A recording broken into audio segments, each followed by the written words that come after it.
Bienvenue dans ce énième numéro d'un livre habilité qui va vous présenter aujourd'hui un livre fort intéressant. Les pleurs d'Abel. Sûrement ça vous parle, même si vous n'avez pas encore lu le livre. C'est un livre qui a été le fruit de l'inspiration de M. Massengo Valentin. Alors pour la petite présentation, M. Massengo Valentin est enseignant et chef de travaux à l'Université de Kamina. Il est acteur politique, il est écrivain, compositeur, il a été secrétaire particulier du gouverneur de province de Haut-Lomami. Il a aussi également été assistant parlementaire, ainsi que président fédéral d'un parti, ainsi que consultant sanitaire, parce qu'il est spécialiste de la santé publique. Monsieur Valentin, bonjour et bienvenue. Bonjour, monsieur. Alors, c'est un honneur pour nous de vous recevoir. Chaque fois qu'on reçoit un auteur dans notre émission, c'est devenu une sorte de rituel. Une question toujours en rapport avec le titre, Les pleurs d'Abel. Même lorsque on m'avait parlé du livre, je me suis dit Les pleurs d'Abel. Tout de suite, j'ai fait une liaison assez involontaire avec l'histoire d'Abel dans la Bible. Et ça représente quoi pour vous? Qu'est-ce qui vous a poussé à choisir ce titre-là? Merci beaucoup pour la question. C'est une question que vous me posez pour la énième fois. Oui, parce qu'il y a beaucoup de gens qui ont déjà posé cette question-là. En fait, d'abord, nous devons reconnaître que nous sommes chrétiens. Et ici, par cette chrétienté-là, je ne peux pas dire que j'ai relaté l'histoire de la Bible, non. C'est une vie sociale, mais qui fait allusion à ce que Abel a pu traverser dans la Bible. Et ici, nous connaissons tous que Abel avait un grand frère qu'on appelait Caïn. Et Caïn s'était mal comporté. Il y avait juste une jalousie qui avait caractérisé Caïn. Et c'est la suite à une offrande devant le Dieu Tout-Puissant. Et Caïn, animé de cette mauvaise foi, il avait commis l'irréparable, donc il avait tué son frère Abel. Et voilà, aujourd'hui, dans cette communauté ou dans ces communautés où nous vivons, nous constatons que ce même comportement de Caïn continue à exister. Caïn n'est plus physiquement, mais dans les comportements des Congolais, dans les comportements des Africains, Caïn continue à exister. Et voilà pourquoi j'avais pensé que ce que nous traversons, ce que nous vivons quotidiennement, ça fait reflet à ce que notre ami Abel avait vécu vis-à-vis de son grand frère Caïn. Donc nous pouvons tuer un frère, pas nécessairement physiquement, mais aussi moralement. C'est aussi une tuerie. Et à cause de ça, quelqu'un peut être désorienté toute sa vie. Voilà un peu ce qui a fait que je puisse penser à ces mots. En tout cas. Et lorsque vous avez parlé de Caïn, vous avez dit que le peuple congolais, à un certain moment, a comme l'impression d'être de Caïn. Qu'est-ce que ça représente de manière symbolique, le Caïn ou le comportement, l'attitude de Caïn par rapport à d'autres personnes que l'on peut considérer comme étant Abel? Oui, ici, c'est pas tout Congolais, je souligne. C'est pas tout Congolais. Parmi les Congolais, il y a ceux-là que nous pouvons considérer comme des Caïns. Ce sont des gens qui sont animés de mauvaise foi, qui ne manquent jamais dans nos sociétés. Parfois même dans la famille restreinte, on est à 10 à 5 à 4 enfants, mais il y a toujours un ou deux qui se comportent très mal. Mais il y en a toujours qui peuvent se comporter comme Abel. Voilà un peu. Et en ce qui concerne les Congolais de manière générale, et ce sont des gens qui sont animés de mauvaise foi. Voilà à qui nous demandons de se comporter bien et d'être comme Abel. Oui. Récemment, nous avons reçu M. Mongo qui nous a présenté son livre France ici et garde-le. Lorsqu'on voit le récit, il a aussi mis en valeur un orphelin qui avait perdu des parents, mais on voit que l'intrigue était assez différente de l'histoire qu'on vient de voir d'Abel.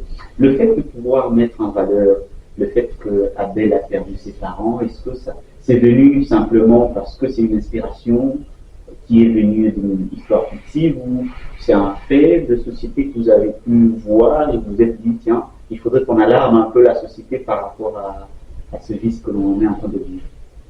En soi, c'est un mélange.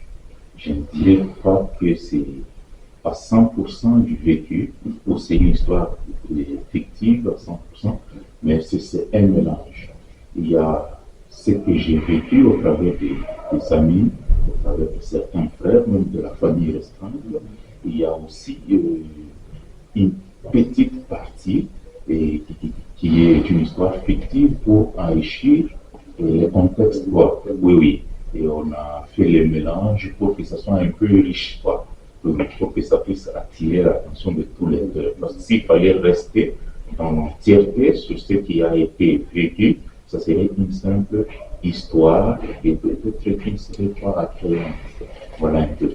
Voilà quoi nous avons mélangé un peu de ce qui est réel et un peu de fiction là-dedans, et pour que ça donne un peu quoi, et un peu quoi, des sentiments, et ça attire oui, davantage les lecteurs. Parce que ce que nous avons comme objectif, c'est pour que tout lecteur puisse à la fin trouver un gain. Oui, oui. Il y a quelque chose qui les concerne, il y a quelque chose qui peut les pousser à se mettre. Le fait qu'un des parents ou les deux parents puissent partir bien avant, certains deviennent brigands, ils se mettent à la drogue, à l'alcool. Mais on voit que Abel a été le socle même de sa famille, et puis on a vu comment est-ce qu'il a transformé sa vie, les autres aussi, avec beaucoup d'obstacles. Comment avez-vous pu concilier cela, le fait que la personne qui a perdu des parents, on sait tout de suite que quand on perd des parents, on est affaibli, on est brisé. Comment est-ce que Abel a su surmonter cette difficulté-là? Abel, c'est un jeune garçon de 17 ans, quand les parents, les deux, décédés. Vous allez constater que dans le parcours d'Abel, c'était un élève intelligent, un élève qui s'appliquait à l'école. Et du coup, à l'âge de 17 ans, le papa est décédé. Quelques temps après, c'est la maman qui décède. Et le constat ici, avec Abel, est qu'Abel a été différent de ce que nous vivons aujourd'hui dans notre société, surtout congolaise. Et dès qu'il y a décès des parents, du coup, ce sont des enfants, soit qui sont amenés à l'orphelinat, soit ce sont des enfants qui deviennent des vagabonds. Et communément, il y a une chez vous voyez. Et alors que Abel avait aussi toutes les chances, toutes les possibilités de se comporter comme un chef. Donc, on allait voir Abel et ses frères, sœurs, et tous quatre être dans la rue. Vous voyez. Mais après, Abel a fait la différence. Ce qui signifie en d'autres termes que tous les garçons que nous avons sur nos rues, nos avenues, dans notre ville, de manière générale, dans toutes les villes de l'Afrique, vous allez constater que ce sont des enfants qui ne se donnent pas. Ce sont des enfants que la société elle-même est en train de rendre parfois un mauvais service. Nous aimons bien les orphelinats, amener ces enfants-là aux orphelinats. Est-ce que nous avons le temps de les encadrer pour devenir un homme ou des femmes responsables vraiment? Ou soit c'est quand seulement ces enfants-là commencer à les nourrir, les envoyer parfois à la rue pour aller chercher, parce qu'à l'orphelinat, il n'y a plus à manger, et au finish, l'orphelinat est transformé en dortoir. Oui, c'est ça que nous sommes en train de vivre dans notre société. Et Abel a fait une différence. Il était devenu papa et maman de ses frères, alors qu'il était encore mineur. Oui, à 17 ans, selon la loi du pays, il est encore mineur. Mais il s'est donné à fond. Il était même obligé d'abandonner les études. Il a consacré sa vie pour élever ses frères et sœurs. Vous voyez. Et c'était un effort exceptionnel qu'Abel a fait, mais qu'il a fait de lui une référence dans sa communauté. Et voilà un peu ce que je voulais donner comme exemple. Quand vous devenez orphelin, mais on ne sait pas que c'est la fin du temps, c'est la fin de la vie, et que vous ne pouvez rien faire à part aller à l'orphelinat, ou soit de descendre dans la rue et devenir brigand. Vous pouvez vous donner et demain vous serez responsable. Chers amis téléspectateurs, chers amis auditeurs, vous venez de vous rendre compte qu'on vient de nous produire un conseil à tous, nous qui observons la société, nous qui vivons avec certains jeunes qui ont perdu leurs parents. Donc, on doit être quand même une sorte de pilier pour leur dire attention, ça ne sert à rien de pouvoir devenir brigand. On peut s'inspirer d'Abel et devenir quelqu'un, une référence dans notre société. Et dans le roman, on voit qu'il y a un personnage qui vient comme un ange gardien pour Abel, c'est M. François, malgré tout ce que Abel a dû subir, injustice, des gens qui étaient contre lui, parfois pour des raisons qui ne tiennent vraiment pas la route, une jalousie qui ne disait pas son nom. Qu'est-ce que vous avez voulu représenter par le personnage-là de M. François? Oui, et bien que des personnes méchantes puissent exister, mais de bonnes personnes aussi dans la communauté. Bien sûr que notre communauté, comme nous avons suivi un documentaire sur le Cameroun, là on a donné le point négatif. Oui. Mais malgré ça, il faut savoir que le Cameroun a aussi des jolies villes.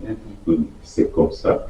Et je voulais dire que malgré il y a des personnes méchantes dans notre communauté, mais de bonnes personnes aussi, il y en a. Ce sont des personnes, parfois, auxquelles on ne s'y attend pas, mais elles débarquent de nulle part et elles rendent un bon service plus que les frères ou sœurs de même père et de même mère. Et là, être d'une même famille, c'est involontaire. Mais parfois, on se choisit des amis. Mais il y a des personnes que Dieu lui-même sait nous envoyer au moment opportun, pendant que nous-mêmes, personnellement, nous nous y attendons le moins. C'est comme ça, François, quand vous lisez, c'est un monsieur qui ne se connaissait pas avec Abel, qui débarque, mais qui observe le comportement d'Abel à l'hôpital, et il comprend que c'est un garçon courageux, c'est un garçon, malgré son courage, il traverse une vie de difficultés. Et alors, François, ayant un frère, un cousin, qui avait une société d'assurance, il avait jugé bon d'aider les garçons Abel, sans demander l'avis d'Abel, sans qu'Abel ne le sache. Vous voyez que c'est ce qui est plus important. Il a rendu service sans s'attendre quoi que ce soit d'Abel. Et Abel lui-même était étonné. Voilà. Il y a de ces personnes-là qui sont vraiment merveilleuses, qui peuvent nous rendre service sans que nous puissions fournir aucun effort. Mais dans notre société, M. Valentin, on observe certaines réalités qui sont un peu frustrantes à un certain moment.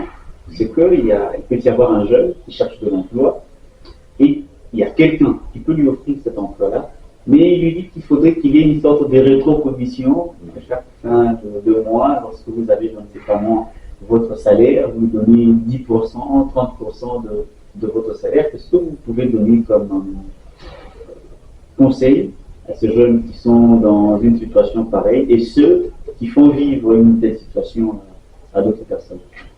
Oui, et aujourd'hui dans notre pays, c'est devenu pratiquement légal, même s'il n'y a pas une loi sur ça. Mais vous allez constater qu'il y a beaucoup de gains dans notre pays. Ce sont ces gens-là qu'il faut considérer comme des gains. Parce que de manière générale, dans notre pays, jusque-là, il y a trop peu de personnes qui ont un bon salaire mensuel. Et vous allez constater que la personne que vous avez aidée, c'est une personne qui ne touche par exemple que 300 000 francs et qui doit vous donner 10% et pratiquement 30 millions de francs. Donc vous allez comprendre que c'est quelqu'un qui chaque mois ne va travailler que pour 270 000 francs. Vous comprenez déjà les contextes de la vie sociale.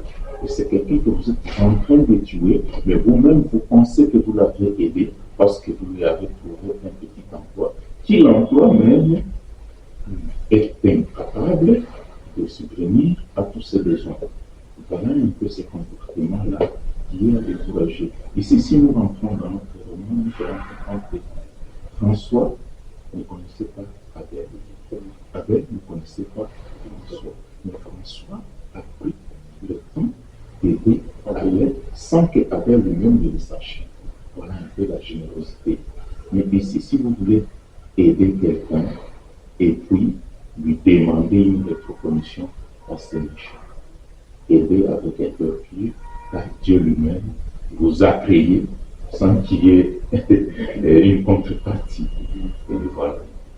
Alors, chers amis téléspectateurs, chers amis auditeurs, vous venez d'entendre qu'il est extrêmement important, lorsque nous faisons du bien, d'être anonyme. C'est d'ailleurs intéressant de ne pas chercher des rétrocommissions auprès de personnes à qui est-ce qu'on a fait du bien. Et s'il faudrait comparer Abel à la jeunesse congolaise, est-ce qu'on peut dire que Abel, c'est un jeune Congolais de qui on peut s'inspirer et puis un jour aussi réussir sa vie, parce qu'aujourd'hui, M. Valentin, moi qui suis jeune, on voit un peu ce qui se passe sur les réseaux, c'est que les modèles qu'on nous présente comme le modèle des réussites, ce sont ceux-là qui sont connus, qui ont beaucoup d'argent, qui ont des belles voitures, des belles maisons. Que dire à ces jeunes-là qui, pour lui, peut-être n'aura pas la chance d'avoir des grosses voitures, des belles maisons, qui peut ne plus qu'avoir une petite maison, sa petite famille, et qui réussit à vivre comme ça? Quel conseil vous pouvez donner à ces jeunes qui nous regardent et qui nous écoutent? Comment est-ce qu'ils peuvent prendre Abel comme modèle et s'en inspirer? Merci beaucoup. Ici, nous allons comprendre que dans notre pays, nous avons beaucoup de gens qui sont déjà majeurs et qui malheureusement continuent, certains, à habiter encore chez les parents. Vous voyez, il y a certains qui arrivent même à l'âge de 40, 50 ans, ils habitent encore chez les parents. Et je me pose chaque fois la question, ils font quoi? Vous allez constater que c'est surtout dans les grandes villes du pays, il y a des garçons qui sont devenus des hommes, 50, 55 ans, qui n'est pas marié, il habite chez les parents. Et c'est lui qui fait la loi à la maison. Vous voyez un peu cette histoire. C'est vraiment méchant. Et là, il est supporté par les parents, peut-être qui ont déjà l'âge de 75 ans, 70 ans. Et ils ne sont pas différents de cas. Parce que les parents, à cet âge-là, ils cherchent peut-être à compter sur les enfants. Mais ce sont les enfants qui habitent encore chez les parents. C'est le contraste. Vous voyez. Ici, je vais appeler tous ces jeunes mineurs ou des gens majeurs de prendre l'exemple d'Abel. Abel est un mineur, orphelin de père et de mère. Et surtout, il faut noter qu'Abel était loin de la famille paternelle. Parce qu'en lisant bien les romans, nous allons comprendre que c'est une famille qui était venue de quelque part, qui s'était installée dans un village, dont la grande famille était restée ailleurs. Comprenant qu'à l'époque, ce n'est pas tout le monde qui avait la possibilité d'avoir un téléphone. Et donc, on avait du mal à entrer en contact avec votre famille qui était restée au village et pour leur informer que le papa n'est plus ou la maman n'est plus et nous sommes restés seuls, venez nous récupérer. C'était pratiquement impossible.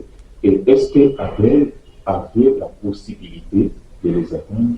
Point d'interrogation. C'est à découvrir dans notre roman. Ici, nous allons comprendre que, vu ce contexte-là, Abel n'avait pas trouvé d'autre choix que de se donner à fond. Parce qu'il avait la possibilité, comme je l'ai dit précédemment, de se lancer aussi dans la rue. Mais il avait trouvé qu'il fallait travailler à fond. Et pourquoi pas, si quelqu'un qui est orphelin a fourni des efforts pour se retrouver un jour responsable dans la vie, que c'est lui qui est actuellement devant ses parents, qui peuvent encore lui prodiguer des petits conseils, qui peuvent encore l'orienter sur la vie. Et c'est ce monsieur-là qui est infirmière, qui ne fait absolument rien. À part l'école, c'est la maison. Après l'école, c'est fini. C'est le jeu de dames, c'est le jeu de cartes, c'est le jeu de 6, ainsi de suite. Même pour se payer des lieux de beauté, il doit recourir à sa grande sœur, il doit recourir à ses parents, ainsi de suite. Et parfois, à l'âge même de 50 ans, ils sont là. Voilà. Ce sont ces fainéants-là, excusez les termes, qui sont appelés à imiter l'exemple d'Abel. Mais il y a aussi des garçons courageux qui déjà, quelle que soit la présence des parents, mais ce sont des garçons qui se donnent à fond. Et après un certain temps, on constaté qu'à l'âge de 25 ans, de 30 ans, il y a un garçon qui a vécu, qui a déjà une maison, qui s'est même marié, ou soit qui est devenu prêtre, qui est devenu religieuse, et qui est responsable de la vie. Voilà un modèle qu'il faut éviter. Alors, chers amis téléspectateurs, amis auditeurs, vous venez de suivre qu'il ne faudrait pas attendre très longtemps, il faut s'élancer, être modèle et suivre le modèle que nous pouvons voir dans notre société. Alors, M. Valentin, on va un tout petit peu quitter le roman pour parler du livre et de la réalité de notre société. Est-ce que vous pensez qu'aujourd'hui, le livre a encore le pouvoir de changer la société? Est-ce que le fait que l'on dénonce certaines antivaleurs et on promeuve certaines valeurs dans le livre, est-ce que cela peut impacter positivement sur la société, sur ceux qui lisent, pour qu'un jour ça puisse changer dans notre société? Oui, les livres ont encore un grand rôle à jouer dans notre société. Malheureusement, le livre est combattu par l'Internet, mais l'Internet, c'est excusez-moi le terme, c'est pratiquement une sorte d'antivaleur, ce qui n'est pas bon. Et parfois, nous laissons même des jeunes garçons, des jeunes filles, à longueur de journée connectés à l'Internet, et nos parents, nous ne contrôlons pas cet aspect-là. C'est vraiment dangereux. Et pour nous insulter, on dit, quand vous voulez cacher une information à un homme, mettez cette information dans un livre. Il ne lira pas. Il peut faire 20 jours, 10 ans avec ces livres-là dans la maison. Il n'aura jamais cette information qui a été cachée. Et pour le faire rire un peu, je me rappelle, il y a un ami qui avait fait un mariage et dont un cadeau lui donné par les parents était une Bible. Et dans la Bible, on y avait inséré un billet de 100 $. Et l'ami a venu la Bible dans la maison. Après beaucoup de temps, ni lui, ni la femme, personne ne lisait la Bible. Mais un jour, il n'y avait rien à manger dans la maison. Qu'est-ce qui va arriver? La femme va prendre la Bible pour se distraire un peu. En disant, elle trouve qu'il y avait un billet de 100 $. Comprenez que si c'est les livres de Dieu qu'on ne lit pas, qu'est-ce qu'il y a d'autres livres? Et là, moi, je vais demander à tout le monde d'avoir l'habitude, la culture de la lecture. Lorsque on dit en français que la lecture d'un livre délivre un esprit. Si nous avons l'habitude de lire des livres, nous allons constater que nous allons nous délivrer nous-mêmes. Tout ce qu'il y a comme information nouvelle, nous en aurons dans les livres. Mais par contre, si nous voulons nous donner essentiellement à l'Internet, bien sûr, que l'Internet a du bon côté, mais l'Internet a aussi du mauvais côté. Mais les livres, je ne pense pas qu'un auteur peut se concentrer pour donner des antivaleurs et les projeter dans la société. C'est vraiment très difficile. Je ne dirais pas impossible, mais c'est vraiment très difficile. Oui, mais à l'Internet, vous allez constater aujourd'hui, il y a des publicités involontairement, vous appuyez sur une chose, même ça vous sort autre chose, et parfois même des images pornographiques. Et en tant qu'adulte, nous avons les enfants, ils se concentrent, et la jeunesse, c'est déjà une sorte de dépravation des mœurs. Et voilà. Pour ceux qui disent que la situation économique est un tout petit peu complexe, ils n'ont pas peut-être la possibilité de passer en librairie pour acheter un livre, peut-être qu'ils n'ont même pas la possibilité d'avoir un abonnement dans une bibliothèque. Quel est le conseil que vous pouvez leur donner afin qu'ils puissent petit à petit s'adonner à la lecture. Peut-être qu'il y en a parmi eux qui veulent lire, mais ils se disent, par manque de moyens, on ne peut pas accéder à un certain savoir. Qu'est-ce que vous pouvez prodiguer comme conseil, non seulement aux jeunes, mais aussi aux parents qui nous regardent et qui nous écoutent? Qu'est-ce qu'ils peuvent mettre en jeu pour que leurs enfants, eux aussi, commencent à s'adonner à la lecture de différents livres? En tout cas, c'est un problème sérieux dans notre pays ou dans les pays en cours de développement. Et les gouvernements, de manière générale, ne payent pas bien, ce qui constitue déjà un problème économiquement parlant. Mais cela ne doit pas constituer un frein en soi, parce que, à part le salaire, on doit aussi vivre de l'entrepreneuriat. Vous voyez. Donc nous devons nous donner, bien sûr, au travail, à l'emploi, parce que nous devons être payés à la fin du mois, mais aussi nous devons nous débrouiller autrement, parce que les hommes riches aujourd'hui ne travaillent pas plutôt, ne vivent pas uniquement du travail, mais donc du travail rémunéré par un employeur plutôt, mais ils vivent parfois de leur propre travail. Donc, ce qui signifie en d'autres termes qu'en tant que parents, quelles que soient les difficultés, nous sommes aussi appelés à faire quoi? À fournir des efforts pour que nous puissions bien scolariser les enfants, nous puissions bien les nourrir et aussi nous puissions bien les éduquer par la lecture.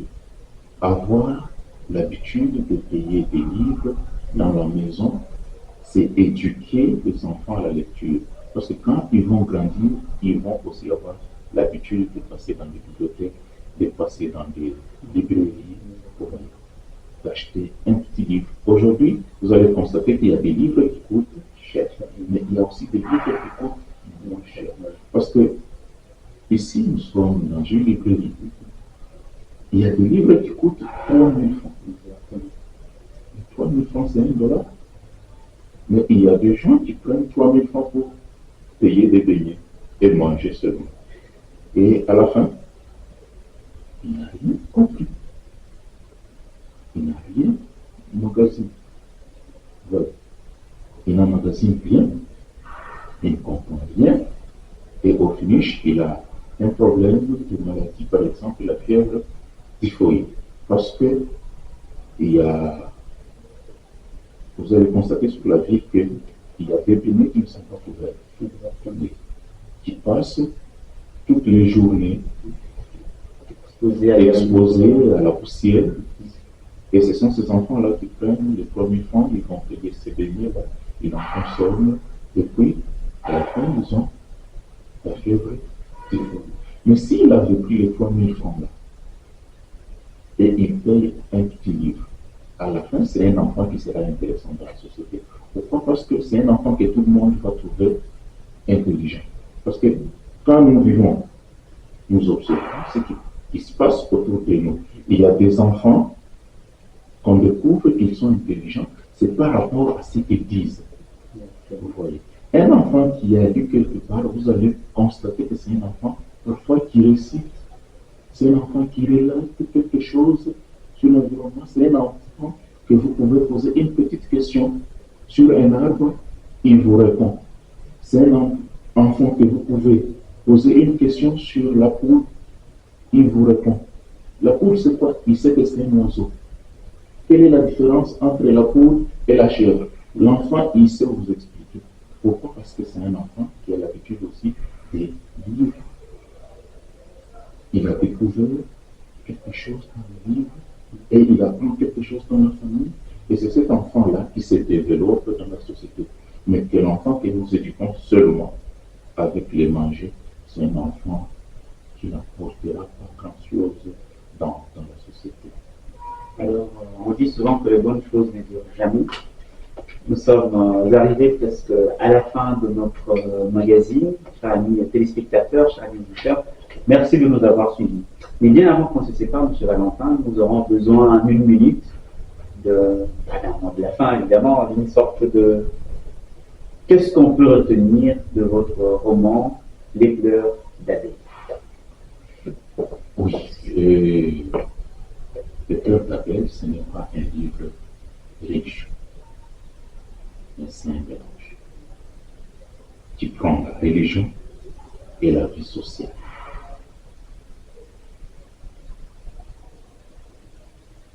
À la société, dans l'ensemble, je vais leur demander de se procurer du livre, de découvrir l'essentiel qu'il y a. Et à tous mes lecteurs, ceux-là qui ont déjà les livres, je vais leur demander de les lire afin de comprendre ce qu'il y a dedans, de transformer leur vie et d'impacter positivement leur environnement, leur entourage immédiat.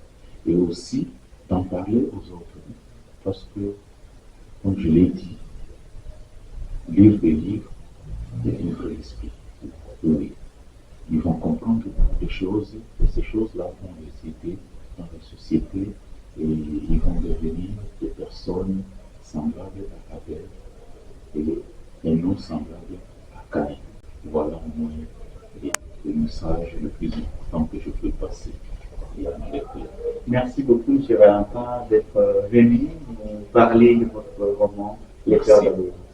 En tout cas, c'est moi qui vous remercie. Je remercie aussi la librairie Colline pour nous avoir accueillis à Plat-du-Cœur. Je remercie toutes les religieuses. Je remercie M. Jean-Marc. C'est lui que je remercie. Très chers amis téléspectateurs, vous l'aurez compris, c'est la fin de ce magazine. Si vous l'avez aimé, merci à toute la grande équipe technique qui se donne pour que vous puissiez nous regarder, nous écouter de partout. N'oubliez pas d'aller faire un petit tour sur notre page YouTube, Un livre nommé. Abonnez-vous, partagez le lien massivement avec des amis afin de pouvoir faire connaître le livre et toutes les leçons que nous tirons dans ces derniers. Merci de nous avoir suivis, portez-vous bien, au revoir. Merci. Je te dirai